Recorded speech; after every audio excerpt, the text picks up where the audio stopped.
स्वागत है बच्चों आप सभी का। आज हम पढ़ने जा रहे हैं जल संसाधन कक्षा 10 का अध्याय 1 ख। इस वीडियो में हम उन सारे क्वेश्चनों को करेंगे जो इस चैप्टर में बन सकते हैं, लेकिन इस बात का अवश्य ध्यान रखें, इन क्वेश्चनों को करने से पहले इन क्वेश्चनों को और से ढंग से समझने के लिए आपको अपने किताब को पढ़ना बहुत आवश्यक है। इसलिए आप अपने किताब का रीडिंग अवश्य करें। चलिए देखते हैं इन क्वेश्चनों को। पहला क्वेश्चन है, पृथ्वी पर उपलब्ध जल का कितना प्रतिशत भाग महासागरों में स्थित है? ऑप्शन 95%, 96, 95.5% या 96.5%। इसका सही आंसर है 96.5%, यानी कि लगभग 97% जो है महासागरों में स्थित होता है, जो पीने योग्य नहीं होता है। ठीक है। दूसरा क्वेश्चन है, पृथ्वी पर उपलब्ध जल का कितना प्रतिशत भाग पीने योग्य है? ऑप्शन 1%, 2%, 2.3%, 1.5%। इसका सही आंसर है 2.5%, यानी कि लगभग 3% ही पानी जो है पृथ्वी पर पीने योग्य है। ठीक है, क्योंकि अधिकतर संख्या में पृथ्वी पर जल की उपलब्धता है, जो हमारे भूमि होते हैं वो काफ़ी कम मात्रा में है, इसलिए पृथ्वी को नीला ग्रह के नाम से भी जाना जाता है। ये आपके कुछ स्क्रीनशॉट्स हैं। इसमें दिखा है कि नेशनल ज्योग्राफी वेबसाइट के मुताबिक पृथ्वी पर लगभग 3% पानी पीने योग्य है। ठीक है, किताबों में यहाँ दिया हुआ है कितना परसेंटेज है। जो हमारे जल स्रोत होते हैं, है ना, यहाँ लिखा है पृथ्वी को नीला ग्रह कहा जाता है। जो हमारे जल मिलते हैं, कहाँ कहाँ से मिलते हैं? हमारे 4 जगह हैं, जैसे भूपृष्ठीय जल हो गया, भूमिगत जल है, तीसरा वायुमंडलीय जल है और चौथा महासागरीय जल है। ये 4 तरीके से हम जल को प्राप्त कर सकते हैं। तीसरा नंबर है, वर्षा जल का लगभग कितना प्रतिशत भाग वाष्पित होकर वायुमंडल में चला जाता है? ऑप्शन 10, 20, 30 या 40%। इसका सही आंसर है 20%। जो भी वर्षा होती है उसका 20% भाग वायुमंडल में चला जाता है। ठीक है, ये आपकी किताबों में। 4 नंबर है, वर्षा जल का लगभग कितना प्रतिशत भाग भूमिगत हो जाता है? ऑप्शन 12%, 20%, 22% या 32%। यानी जो वर्षा होती है उसका 20% वाष्पित हो जाती है, जबकि 22% भूमिगत हो जाती है। यहाँ किताबों में दिया है, ध्यान देंगे। 5वां नंबर है, पृथ्वी के किस भाग में जल की उपलब्धता अधिक है?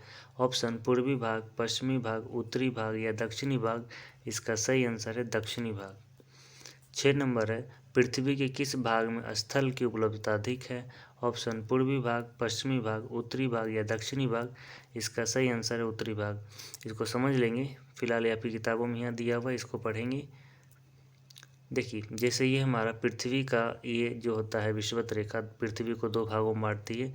ये इसका उत्तरी भाग होता है, ये हमारा नॉर्थ पार्ट है, और ये हमारा साउथ पार्ट है, वो दक्षिणी भाग है नीचे वाला। तो नीचे वाले पार्ट में जो होता है जल की मात्रा अधिक होती है, जबकि ऊपर वाले में ये स्थल की मात्रा अधिक है। इसलिए ऊपर वाले भाग को स्थल का गोलार्ध कहा जाता है, जबकि नीचे वाले को जल गोलार्ध कहा जाता है। ठीक है, ये देखिए किताबों में दिया हुआ है, जल गोलार्ध और स्थल गोलार्ध। 7वां नंबर है, जल उपयोग हेतु जल भंडारण की क्षमता किस नदी में सर्वाधिक है? ऑप्शन गंगा, ब्रह्मपुत्र, नर्मदा या ताप्ती। इसका सही आंसर है गंगा।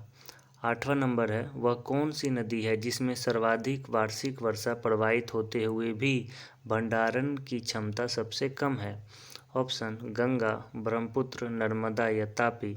इसका सही आंसर है ब्रह्मपुत्र। इस चीज़ को समझ लेंगे, ब्रह्मपुत्र नदी में पानी का तो प्रवाह हमेशा होता रहता है, लेकिन उसका जो भंडारण होता है, भंडारण बहुत कम मात्रा में किया जाता है। 8वां नंबर है, वो कौन सी नदी है जिसमें उपलब्ध उसके भंडारण करने की क्षमता के अनुसार उसका उपयोग सर्वाधिक किया जाता है? ऑप्शन गंगा, ब्रह्मपुत्र, नर्मदा या ताप्ती। इसका सही आंसर है ताप्ती।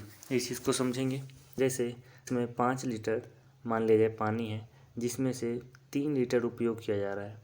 तो इसका मतलब क्या हो रहा है, 5 लीटर उसमें आना था, जिसमें से 3 लीटर या 4 लीटर उपयोग, जो उसकी क्षमता है उसका उपयोग हो जा रहा है। तीनों क्वेश्चनों को एक बार क्लियर समझ लेंगे। गंगा नदी में क्या होता है, इसमें भंडारण करने की क्षमता सर्वाधिक होती है। ब्रह्मपुत्र नदी में क्या है, भंडारण करने की क्षमता कम होती है। ताप्ती नदी में क्या है, इसमें भी भंडारण करने की क्षमता कम होती है, लेकिन जितना भी भंडार होता है उसका सर्वाधिक उपयोग हो जाता है।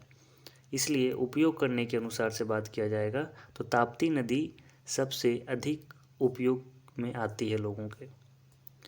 ठीक है, ये आपकी किताबों में यहाँ दिया हुआ है, इसको एक बार पढ़ेंगे, उसको अंडरलाइन करेंगे, फिर से क्वेश्चनों को आप रिपीट करके देख सकते हैं। 9वां नंबर है, प्राणियों में कितना प्रतिशत भाग जल पाया जाता है? ऑप्शन 5, 60, 65 या 70%। इसका सही आंसर है 65%। 10वां नंबर है, पौधों में कितना प्रतिशत भाग जल पाया जाता है? ऑप्शन 55 से 65, 20 से 30, 35 से 45 या 65 से 99%। इसका सही आंसर है 65 से 99%। किताबों में देखिए यहाँ पे दिया हुआ है। 11 नंबर है, देश के बांधों को किसने आधुनिक भारत का मंदिर कहा था? महात्मा गांधी, पंडित जवाहरलाल नेहरू, राजेंद्र प्रसाद या जिम्मरमैन। इसका सही आंसर है पंडित नेहरू के द्वारा। ये हमारे देश के पहले प्रधानमंत्री थे। नर्मदा बचाओ आंदोलन के नेता कौन थे? ऑप्शन सुंदरलाल बहुगुणा, मेधा पाटेकर, संदीप पांडे या महात्मा गांधी। इसका सही आंसर है मेधा पाटेकर। यह गुजरात राज्य में था, जो कि सरदार सरोवर बांध के विरोध में किया गया था। जो नर्मदा नदी के ऊपर में सरदार सरोवर बांध बनाना था, उसके विरोध में यह आंदोलन चलाया गया था। ठीक है, यहाँ ये नर्मदा बचाओ आंदोलन के लिए 34 नंबर पेज में दिया है, देख लेंगे सभी लोग। 13 नंबर है, जल संकट के बारे में किसने कहा था कि प्रत्येक व्यक्ति को प्रतिदिन 1000 घन मीटर की उपलब्धता आवश्यक है, इससे कम जल उपलब्धता जल संकट है? Option WJ Morgan, Falcon Mark, Sandeep Pandey या इनमें से कोई नहीं। इसका सही आंसर है फाल्कन मार्क। ये कहाँ के रहने वाले थे? स्वीडन के रहने वाले थे। ये किताबों में यहाँ दिया है। अगला है 14 नंबर, बिहार में जल के अति दोहन से किस तत्व में वृद्धि हुई है? ऑप्शन फ्लोराइड, आर्सेनिक, आयरन या कार्बन। इसका सही आंसर है आर्सेनिक। बंगाल में भी इसकी वृद्धि देखी गई है। 15 नंबर है, राजस्थान में जल के अति दोहन से किस तत्व में वृद्धि हुई है? ऑप्शन फ्लोराइड, आर्सेनिक, आयरन या कार्बन। इसका सही आंसर है फ्लोराइड। यह साथ ही साथ महाराष्ट्र में भी वृद्धि हुई है इसके। यहाँ पे सभी चीज़ दी हुई है, एक बार पढ़ लेंगे। 16 नंबर है, राष्ट्रीय जल नीति कब स्वीकार किया गया? ऑप्शन 1972, 1992, 1987, 1997। इसका सही आंसर है 1987। ठीक है, यहाँ पे दिया हुआ है 1987 में। 17 नंबर है, किस राज्य में वर्षा जल का संचयन हेतु छत का प्रयोग सर्वाधिक किया जाता है? ऑप्शन राजस्थान, पंजाब, असम या मेघालय। इसका सही आंसर है मेघालय। 18 नंबर है, किस राज्य में जल संचयन हेतु गड्ढे तथा भूमिगत टैंक का प्रयोग सर्वाधिक किया जाता है? ऑप्शन राजस्थान, पंजाब, असम या मेघालय। इसका सही आंसर है राजस्थान। गड्ढे को यहाँ पे राजस्थान में खादिन और जौहर आदि नामों से बुलाते हैं। साथ ही जो वहाँ भूमिगत जो टैंक होता है उसे वहाँ पे टांका बोला जाता है। 19 नंबर है, तरुण भारत संघ नामक संस्था किस राज्य में कार्यरत है? ऑप्शन राजस्थान, पंजाब, असम या मेघालय। इसका सही आंसर है राजस्थान। यह वर्षा जल के संचयन में राजस्थान में बहुत ही मददगार साबित हुई है। ये सारी चीज़ें यहाँ दी हुई है, आप इसको पढ़ लेंगे। देखिए खादिन, टांका, ये सब के बारे में यहाँ दिया हुआ है। 20 नंबर है, बिहार की पहली नदी घाटी परियोजना कौन सी है? ऑप्शन कोसी, सोन, गंडक या इंद्रपुरी। इसका सही आंसर है सोन। बिहार की ध्यान देंगे कि 3 प्रमुख हमारी नदी घाटी परियोजनाएं होती हैं, सोन नदी घाटी, कोसी और गंडक नदी घाटी परियोजनाएं। ये हमारी 3 होती हैं प्रमुख। ठीक है, यहाँ पे दिया हुआ है, इसको देख लेंगे। 21 नंबर है, भारत की पहली नदी घाटी परियोजना कौन सी है? ऑप्शन हीराकुंड, दामोदर, भाखड़ा नांगल या टिहरी बांध। इसका सही आंसर है दामोदर नदी घाटी। यह कहाँ पर है? झारखंड में है, दामोदर नदी पर। 22 नंबर है, भारत का सबसे लंबा बांध कौन सा है? ऑप्शन हीराकुंड, दामोदर, भाखड़ा नांगल या टिहरी बांध। इसका सही आंसर है हीराकुंड बांध। यह महानदी पर है, ओडिशा राज्य में। 23 नंबर है, भारत का सबसे बड़ा गुरुत्वीय बांध कौन सा है? ऑप्शन हीराकुंड, दामोदर घाटी परियोजना, भाखड़ा नांगल या टिहरी बांध। इसका सही आंसर है भाखड़ा नांगल बांध। यह सतलज नदी पर पंजाब में है। 24 नंबर है, भारत का सबसे ऊंचा बांध कौन सा है? ऑप्शन हीराकुंड, दामोदर, भाखड़ा नांगल या टिहरी बांध। इसका सही आंसर है टिहरी बांध। यह किस नदी पर है? भागीरथी नदी पर, उत्तराखंड राज्य में। ये सारे परियोजनाएं और जो बांध हैं एक तरफ यहाँ पे लिख दिया गया है। कुछ इसके स्थान हैं विशेषता क्या क्या है, जैसे कि भारत की पहली परियोजना है, सबसे लंबा बांध है, इन सबको एक बार लिख लेंगे। 25 नंबर है, इंदिरा गांधी नहर किस राज्य में है? ऑप्शन राजस्थान, हरियाणा, महाराष्ट्र या गुजरात। इसका सही आंसर है राजस्थान।